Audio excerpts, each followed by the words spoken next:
Development पे। हमें पिछले कई दिन से इसकी इंफॉर्मेशन मिल रही थी। इस वक्त जो पाकिस्तान की जेलों में पाकिस्तान तहरीक इंसाफ की खवातीन कैद हैं, उनके साथ क्या सलूक हो रहा है, पिछले 1 साल में उन खवातीन के साथ क्या सलूक हुआ, इसके ऊपर बातचीत करेंगे। लेकिन सबसे जो एक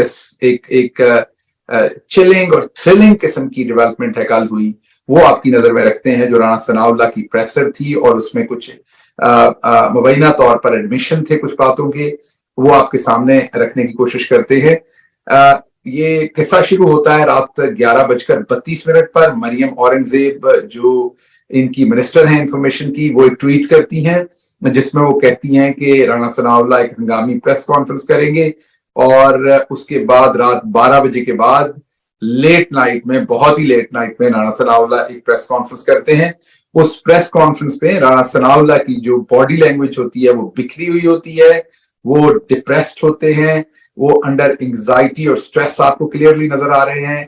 उनकी जुबान उनके अल्फाज का साथ नहीं दे रही, उनकी आंखें साथ नहीं दे रही, वो शदीद तनाव और इज़्तिराब का शिकार हैं जब वो प्रेस कॉन्फ्रेंस कर रहे हैं। उनके चेहरे पर नदामत, शर्मिंदगी या खौफ जो है, जो भी आप उस फीलिंग को कहें, वो वाज़ेह तौर पर नजर आ रहा था। उस प्रेस कॉन्फ्रेंस में वो क्या क्लेम कर रहे हैं? उस प्रेस कॉन्फ्रेंस में वो क्लेम कर रहे हैं कि जो पाकिस्तान तहरीक इंसाफ की सिक्योरिटी एजेंसीज ने कोई टेलीफोन कॉल जो है वो इंटरसेप्ट की है, और उस टेलीफोन कॉल में ये बातचीत हो रही थी कि किसी औरत का रेप किया जाएगा जेल के अंदर। जो बात मुझे समझ आई, वो किसी औरत का रेप किया जाएगा और फिर उसको अथॉरिटीज के ऊपर डाला जाएगा। ये उन्होंने कहा कि उन्हें सिक्योरिटी एजेंसीज के थ्रू पता चला है। हमें कड़ी से कड़ी मिलानी पड़ेगी। पहले से बहुत सारी ऐसी इंफॉर्मेशन आ रही थी कि पाकिस्तान तहरीक इंसाफ की औरतों को बैड ट्रीट किया जा रहा है जेल के अंदर, उनके ऊपर मजालिम किए जा रहे हैं, उन्हें डिसरिस्पेक्ट किया जा रहा है, उन्हें ह्यूमिलिएट किया जा रहा है। उसके ऊपर अभी मैं बात करता हूं, लेकिन पहले कड़ी से कड़ी जरा इस बात की मिला लें। इनकी मरियम औरंगजेब की इस ट्वीट और राना सनाउल्लाह की प्रेस कॉन्फ्रेंस के अलावा दो और बड़ी इंपॉर्टेंट चीजें हैं इसी सारे सिचुएशन में। नंबर एक जो इंपॉर्टेंट चीज है वो है जो फैसल अब्बासी, एक इस्लामाबाद के होस्ट रहे हैं 92 न्यूज में। मैं उन्हें जानता हूं, 5 साल में वहां कवर करता रहा हूं, मैं उनका बड़ा एहतराम करता हूं। लेकिन अपने 5 साल में मुझे कभी कोई याद नहीं कि उन्होंने कोई इस तरह की सनसनीखेज स्टोरी पहले ब्रेक की हो, या इस तरह की कोई बड़ी स्टोरी पहले ब्रेक की हो उन्होंने। अचानक से वो ये स्टोरी ब्रेक करते हैं वो भी, और उनके मुताबिक उन्हें पीटीआई के चंद यूट्यूबर्स ने बताया कि इस तरीके से पीटीआई वाले जो है वो एक ड्रामा करने जा रहे हैं कि किसी औरत का रेप होना है और वो स्टोरी होनी है, तो वो ये स्टोरी दे रहे हैं। और उसके बाद जो सबसे बड़ी डेवलपमेंट है वो ये है कि राना सनाउल्लाह की प्रेस कॉन्फ्रेंस से पहले ये हम आपको दिखा देते हैं कि नासिर भट्ट, जो एक बहुत ही क्रिमिनल इंसान है, उनके ऊपर पाकिस्तान में 20 कत्ल के और हर तरह के जराइम के मुकदमात उनके ऊपर दर्ज है। अभी भी वो पाकिस्तान के अंदर जो है वो बहुत सारे मुकदमात में पुलिस को मतलूब है। वो नवाज शरीफ के राइट हैंड है, लंदन में वो उनके साथ साथ होते हैं। वो एक ट्वीट करते हैं जिसमें वो यही सारी बात करते हैं, आप देख सकते हैं ये ट्वीट। वो उस ट्वीट में यही बात कह रहे हैं कि इस तरीके से पाकिस्तान तहरीक इंसाफ या तो किसी को कत्ल कर देगी या फिर राना सनाउल्लाह की बात की तरफ इशारा है। तो अब आप कड़ी से कड़ी मिलाइए कि नासिर भट्ट ये बात करते हैं, फैसल अब्बासी को, नासिर भट्ट को अपने जराए से मालूम होता है, फैसल अब्बासी को जो है वो पीटीआई के यूट्यूबर से मालूम होता है, और राना सनाउल्लाह जो है वो कॉल इंटरसेप्ट करते हैं और उन्हें वहां से मालूम होता है। एक तो आपको इस स्टोरी के अंदर तजाद बड़ा क्लियरली नजर आ रहा होगा। टाइमिंग देख लीजिए, वो बड़ी इंपॉर्टेंट है इन सारी स्टोरीज की। अब हम आगे चलते हैं। राना सनाउल्लाह साहब, ये छोटी बात नहीं है। हमारी जितनी भी खवातीन कैद हुई हैं, जो उनके साथ सलूक हुआ है वो अब सबको पता है।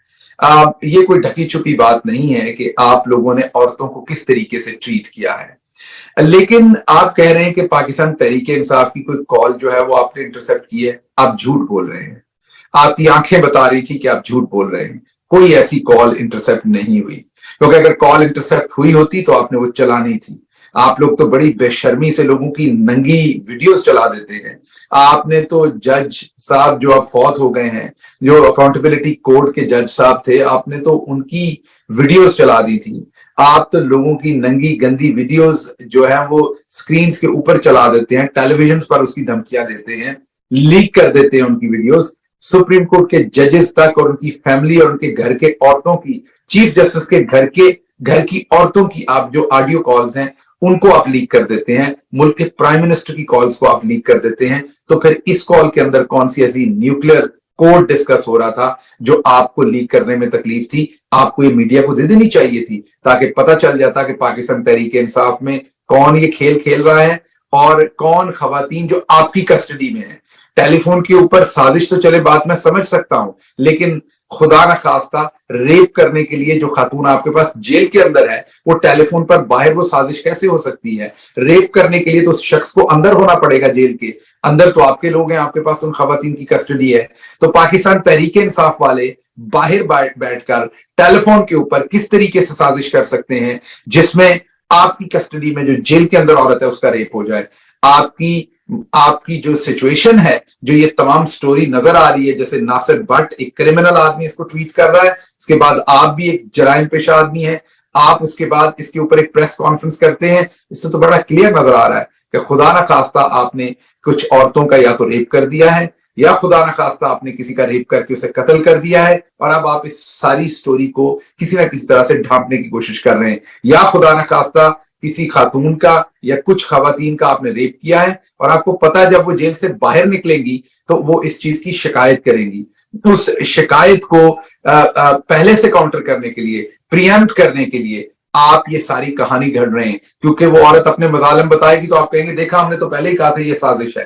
तो आप ना सिर्फ पहले किसी की इज्जत को पामाल कर रहे हैं, बल्कि आप उसका जो एक आईनी कानूनी हक है कि वो इंसाफ मांग सके, आप उसका भी तमस्खर उड़ा रहे हैं। लेकिन हमें ये देखना पड़ेगा कि ऐसा क्यों हुआ। क्या ये सिर्फ एक सनसनीखेज खबर है या तज्जिया है जो अभी टेलीविजन पर राणा सनाउल्लाह ने फैला दिया है, जिस पर मैं तज्जिया कर रहा हूं, या इसमें और भी बहुत सारी इसकी जहतें हैं? जी, इसकी बहुत सारी जहतें। मेरे बड़े ही करीबी साथी दोस्त, एक बहुत बड़े जर्नलिस्ट पाकिस्तान के जो अभी भी जर्नलिज्म के साथ मुंसलिक हैं, बड़ा नाम है, उनके पंजाब के एक बड़े जिले, पंजाब के एक बड़े शहर के सीपीओ से जो पुलिस ऑफिसर होते हैं, चीफ, उनके साथ फोन के ऊपर बात हुई। उन्होंने उन सहाफी को बताया कि हमें आईजी पंजाब ने ये डायरेक्शंस दी हुई हैं कि पाकिस्तान तहरीक इंसाफ की जो प्रोटेस्ट में खवातीन आनी है उन्हें मिसट्रीट करना है, उन्हें ह्यूमिलिएट करना है, उन्हें गलत तरीके से टच करना है, उन्हें थोड़ा हरासा करना है ताकि वो दोबारा जलसों में ना आए। अब आप ये सोच रहे हैं कि ऐसा हुक्म क्यों दिया होगा? ये मैं दोबारा रिपीट कर रहा हूं, पाकिस्तान के एक बड़े जर्नलिस्ट है जो मैंने, क्योंकि बहुत देर वहां पर मीडिया का काम किया, मुझे पता है कौन रिप्यूटेड है कौन रिप्यूटेड नहीं है। उन्होंने ये बात मुझे खुद फोन करके बताई, और उन्होंने मुझे ये भी बताया कि किस बड़े शहर के पुलिस ऑफिसर से उनकी बात हुई, और वो पुलिस ऑफिसर बहुत परेशान थे क्योंकि वो खुद माँ बहन वाले पुलिस ऑफिसर थे। उनको बड़ी परेशानी थी कि मैं ये अहकामात किस तरीके से पूरे करूंगा। अच्छा, इसके पीछे पर्पस क्या था? इसके पीछे पर्पस ये था कि पाकिस्तान की जो 50% आबादी है वो खवातीन के ऊपर है। पाकिस्तान की खवातीन और मिडिल क्लास जो लोग हैं, इन्होंने पाकिस्तान की सियासत को 2010 से पहले मुकम्मल खैराबाद कहा हुआ था। इससे पहले पाकिस्तान की जो मिडिल क्लास थी वो शायद पाकिस्तान बनने के बाद चंद साल तक पाकिस्तान की सियासत में इन्वॉल्व हुई।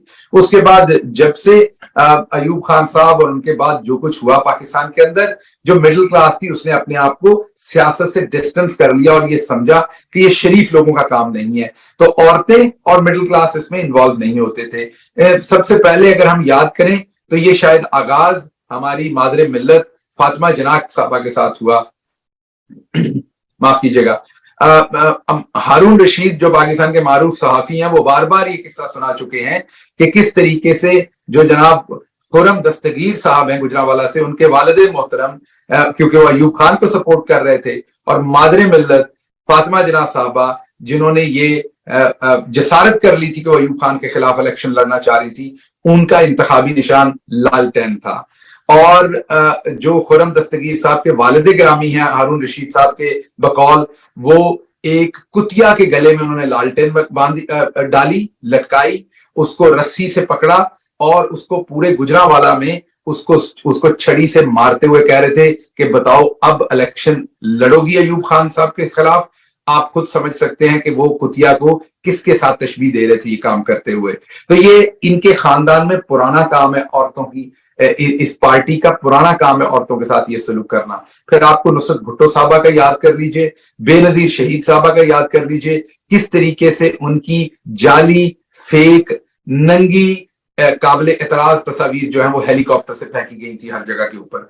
फिर इमरान खान साहब की बारी आ गई, फिर और लोगों की बारी आ गई। आप देख लीजिए इवन जो आयशा आहत थी उनके साथ क्या किया गया, जो हमजा शहबाज साहब की बेगम है उनको किस तरीके से, उनकी बच्ची को किस तरीके से थाने के अंदर मरवाया गया। तो ये इस जमात का पुराना काम है खवातीन के साथ ये करना। लेकिन इस दफा जो मैंने आपको जर्नलिस्ट की बात बताई वो बड़ी इंपॉर्टेंट बात है आपके समझने के लिए। इसके साथ साथ आपको ये भी देखना पड़ेगा कि किस तरीके से इन्होंने 25 मई के बाद खवातीन के साथ ये सब कुछ करना शुरू किया। आपको वो बहावलपुर के अंदर बिलखती हुई बच्ची बिल्कुल याद होगी। आपको याद होगी एक और बच्ची जो 25 मई में बता रही थी कि उसके जिस्म को हाथ लगाया गया रात के अंदर, घर के अंदर आके पुलिस और गुंडे आके उन्होंने उनको हरासा किया, तो घर में कोई मर्द नहीं था। आपको जस्टिस नासरा इकबाल साहबा के घर की बेहरमती याद होगी, उनका टेलीविजन के ऊपर इंटरव्यू याद होगा जब वलीद इकबाल साहब को पकड़ने के लिए उनके घर की चादर चार दीवारी को पामाल किया गया। उसके अलावा अभी जब इमरान खान साहब की ये जो तहरीक है इसके अंदर आपको चंद दिन पहले खवातीन की वीडियोस याद होंगी जिसमें जो इस्लामाबाद के अंदर एक बड़ा मशहूर वाकया है जिसमें एक खातून को मोलेस्ट किया गया, उनको नाजेबा तरीके से टच किया गया और उनको खींच के कब्रिस्तान में लेके जाया जा रहा था। उनकी वीडियो मौजूद है, उनकी स्टेटमेंट आप सबने देखी हुई है कि किस तरीके से वो ये सारी बात बता रही थी। उसके अलावा मैंने आपको सीपीओ साहब की बात बता दी है।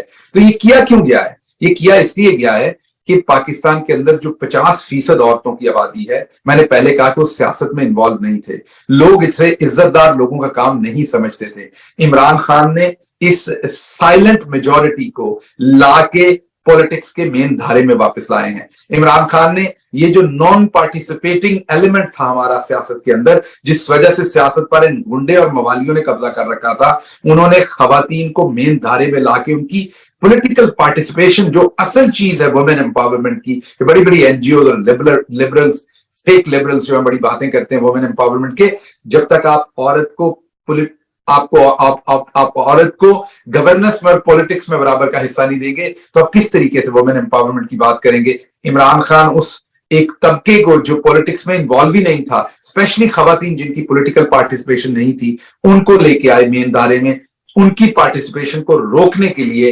क्योंकि सीपीओ साहब ने उस सहाफी को बताया कि ये ऑर्डर्स आईजी साहब के इसलिए हैं कि औरतों के ऊपर एक्शन जरा थोड़ा मुश्किल हो जाता है जब इनकी पार्टिसिपेशन होती है, और इमरान खान साहब के लिए औरतें बहुत ज्यादा निकल रही हैं तादाद में, तो जब ये बहुत तादाद में आ जाती हैं तो हमसे एक्शन नहीं लिया जाता। तो इसलिए इनको बैड ट्रीट करें, इनके साथ बेहुरमती करें, इनको गलत तरीके से टच करें। इनके वो जो खातून थी जिनका मैंने बताया, जिनको कब्रिस्तान में खींचा जा रहा था, उनके कपड़े फाड़े गए थे, इनके साथ इस तरह की बेशर्मी करें ताकि इसके बाद ये डर के घरों से ना निकले और इज्जतदार औरतें भी पार्टिसिपेट ना करें। ये इसके पीछे माइंडसेट है, ये इसके पीछे वजह थी।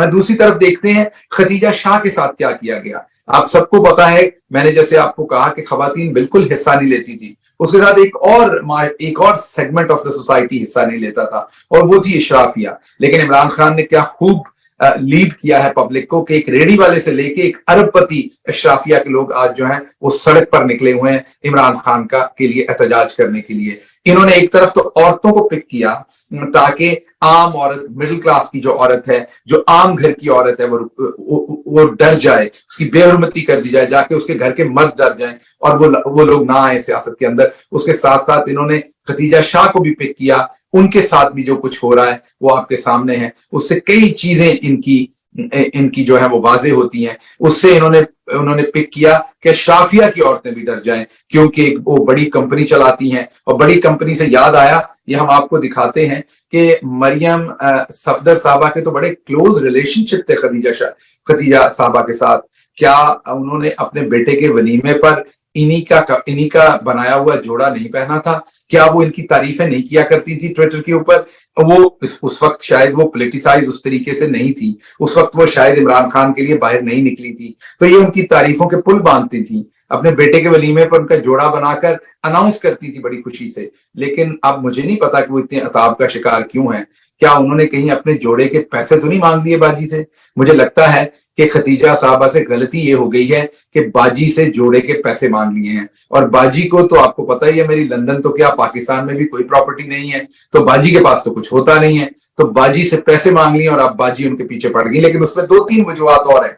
उनको निशाने इबरत बनाना है। क्यों उनको निशान इबरत बनाना है? एक तो ये पीडीएम की हुकूमत उन्हें इसलिए निशान इबरत बनाना चाहती है, वो पढ़ी लिखी खातून है, वो एफ्लुएंट क्लास को रिप्रेजेंट करती हैं। अब उनकी खवातीन भी सड़कों पर निकल आई थी इमरान खान के लिए, अब उनको निशान इबरत बनाना है और औरतें उस क्लास में से जो है बाहर ना निकल सकें और पार्टिसिपेट ना कर सकें। फिर आपने ये भी देखा, मैंने आपको हमेशा से कहा, ये हमारे एस्टेब्लिशमेंट को आज भी तो कल समझ आ जाएगा, ये खानदान जो है हमेशा पाकिस्तान के इदारों के खिलाफ है। वो नवासी हैं एक साहब आर्मी चीफ की, उनको भी उस वजह से भी निशाना बनाया गया ताकि दूसरी फैमिलीज जो इस तरह की हैं वो भी तमाम डर जाएं और वो भी पार्टिसिपेट ना कर सकें। तो एक तरफ खतीजा शाह को निशाने इबरत बनाया जा रहा है, दूसरी तरफ खवातीन को वायलेट किया जा रहा है, उनकी बेहरमती की जा रही है, और तीसरी तरफ राना सनाउल्लाह की जो प्रेस कॉन्फ्रेंस हमारे सामने आई है, जिससे लग रहा है, जिससे ये तासर उभर रहा है कि इन्होंने जरूर कोई बेहयाई बेशर्मी की है,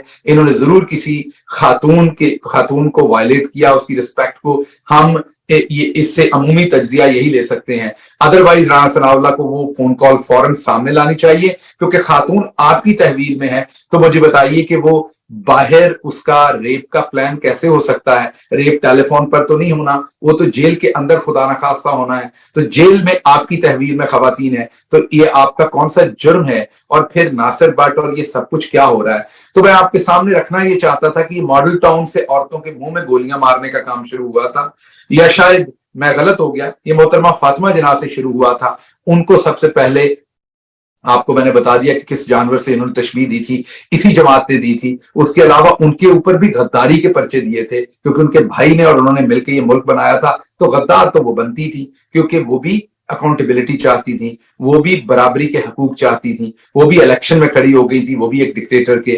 तो पहले तो उन्हें गद्दार भी बनाया और उनकी किस तरीके से बेहुरमती की, उसके बाद इनके हत्थे चढ़ गई मरहुमा नुसरत भुट्टो साहबा, फिर बेनजीर भुट्टो शहीद साहबा चढ़ गई, फिर जमायमा साहबा के ऊपर इन्होंने तमाम ऐसे काम किए। उसके बाद आप देखते जाइए, जो खातून भी इनके सामने आई, इन्होंने उसका क्या हशर करने की कोशिश की। और अब आपके सामने पाकिस्तान तहरीक इंसाफ की खवातीन, जिनको ब्रूटली ट्रीट किया गया, पहले 25 मई को लोगों के घरों में घुस के, और उसके बाद अभी जो पाकिस्तान के अंदर चल रहा है वो आप सबके सामने है। और खतीजा शाह, जिसके किसी जमाने में किस्से सुनाया करती थी मरियम सफदर साहबा, उनकी क्रिएटिविटी के, आज सिर्फ क्योंकि वो इमरान खान के लिए निकल पड़ी हैं, उनको बायसे इबरत बनाने की कोशिश की जा रही है, उन्हें एक मिसाल बना के पेश करने की कोशिश की जा रही है। पर्पज सिर्फ एक है कि पाकिस्तान के अंदर ये जो औरतों की इतनी बड़ी मेजॉरिटी है, इनकी पॉलिटिकल पार्टिसिपेशन को रोका जाए। क्योंकि अगर औरतें जो 50% हैं, और उनमें शऊर सबसे ज्यादा होता है,